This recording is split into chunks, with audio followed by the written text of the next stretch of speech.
Hey guys, how's it going today? Today we are looking at Adastra in Africa by Barry Windsor-Smith.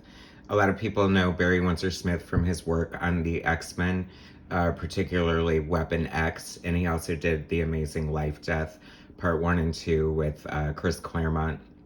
The very famous Storm story.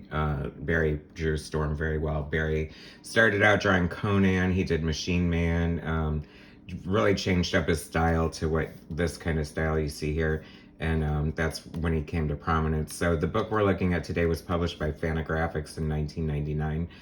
This was, believe it or not, supposed to be the third part of Life Death, and it was rejected for whatever reason. So Barry just sought to do it out on his own, and this is his. I think he must have had some art done already for it. I'm not sure the backstory behind it, but as we look through the book, you'll see that it could very well lend itself to the life-death story with Storm from the X-Men.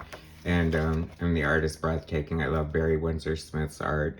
He's a real master of the pen and ink and brush, or I'm sure he uses all that, but just so lush with detail and so much. I mean, you could literally get lost in this art here. I just saw a page from Weapon X, the Wolverine, one of his origins, and my favorite origin of his, because it doesn't go too much into details, but it shows like his beginning with him getting his adamantium claws and stuff.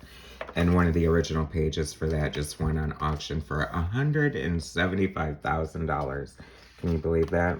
So apparently, if you want to start collecting comic book art, you need to save your pennies.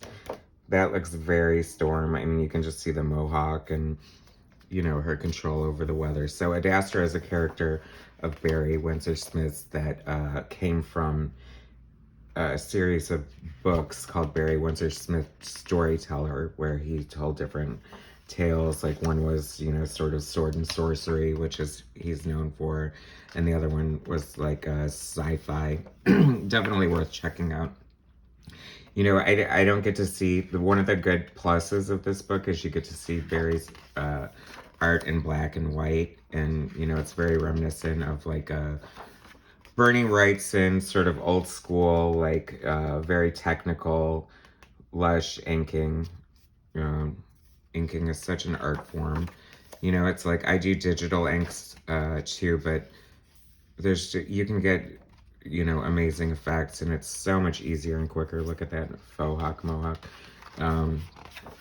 But, you know, there's something to be said about spilling ink on the boards, and, you know, the effects you can get from the kind of natural tools, or like the happy accident. Sometimes I think like certain drawing programs like overcompensate, and a lot of the genius and beauty of true art comes from the spontaneity of the flick of the artist's hand or whatever happened in going through that.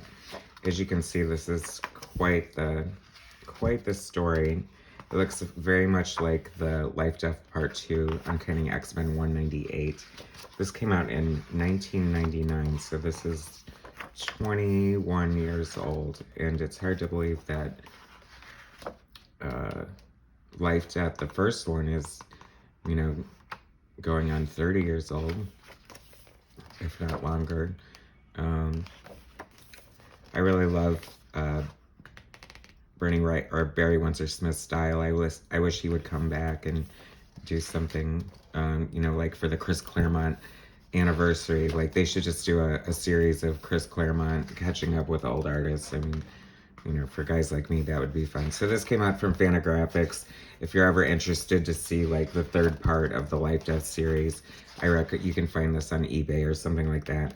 That is a beautiful shot right there. I mean, this has Storm written all over it, so it's really a shame that this sort of fell by the wayside and just got swept under the rug. I'm sure you've never heard of it, and it should have been, you know, the third part of Life Death, which would have been freaking amazing. So there you go. There you have it. Adastra in Africa, Barry Windsor-Smith. Thanks for looking through it with me, guys, and we'll check you out again soon. Okay, thanks. Bye.